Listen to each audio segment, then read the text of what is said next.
आप हमारे स्टूडेंट हो, ये सब सवाल आपके लिए कुछ है? सीजीएल 2025 के प्री में ये सवाल आया, देखो एक लाइन में आप आंसर बना दोगे इसका। कैसे करोगे इस सवाल को? उसने बोला कि एक दुकानदार अपने माल पर क्रय मूल्य से 50% अधिक अंकित करता है, तो पहले मैं क्या करता हूं कि उसका क्रय मूल्य कितना 100 कितना अंकित कर दिया 150। फिर वो कह रहा है कि अंकित मूल्य पर 20% का डिस्काउंट देता है, तो 150 का 20% कितना आ गया 30।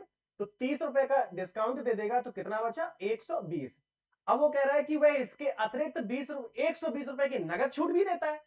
उसके क्रय मूल्य पर 16% का लाभ होता है। 16% का लाभ अगर होगा तो स्टॉक की वैल्यू जब आप कितने में बेचोगे 116 में बेचोगे, तभी तो आपको 16% का लाभ होगा। और यहां पे आप कह रहे हो कि आपका विक्रय मूल्य 120 होना चाहिए, और यहां पे सवाल कह रहा है कि आपका विक्रय मूल्य 116 होना चाहिए। तो दोनों का जो अंतर आया वो कितना आ गया 4%। और 4% क्यों ये अंतर आ गया? क्योंकि 120 रुपए की उसने क्या किया था, कैश में डिस्काउंट और दे दिया था। दे दो भाई कैश में डिस्काउंट है, तो 4% की वैल्यू अगर 120 है तो 1% की वैल्यू कितनी हो जाएगी 30 हो जाएगी। और क्रय मूल्य आपने कितना माना था 100 माना था, तो 100 की वैल्यू का दो तरफ दोनों जीरो बढ़ा दो 3000। यही इस सवाल का उत्तर है। कुछ है इन सवालों में आपके लिए? अरे आप हमारे स्टूडेंट हो भाई, देख के इन सवालों का आप गर्दा कर दोगे, उड़ा दोगे 1 मिनट में ही।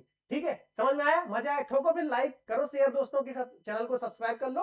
और नेक्स्ट मैं अगले कॉन्सेप्ट के लिए, अगले ट्रिक के लिए आप हमारे चैनल पे बने रहिए। और अगला में तो और धमाकेदार सीजीएल 2025 का ही मैं सवाल कराऊंगा, और बहुत टेक्निकल सवाल, जो कठिन सवाल है, जो दिखता है कि नहीं बहुत मुश्किल है, और उसको मैं आपको बहुत आसान ट्रिक से करवाऊंगा। ठीक है, चलिए मिलते हैं नेक्स्ट सवाल में।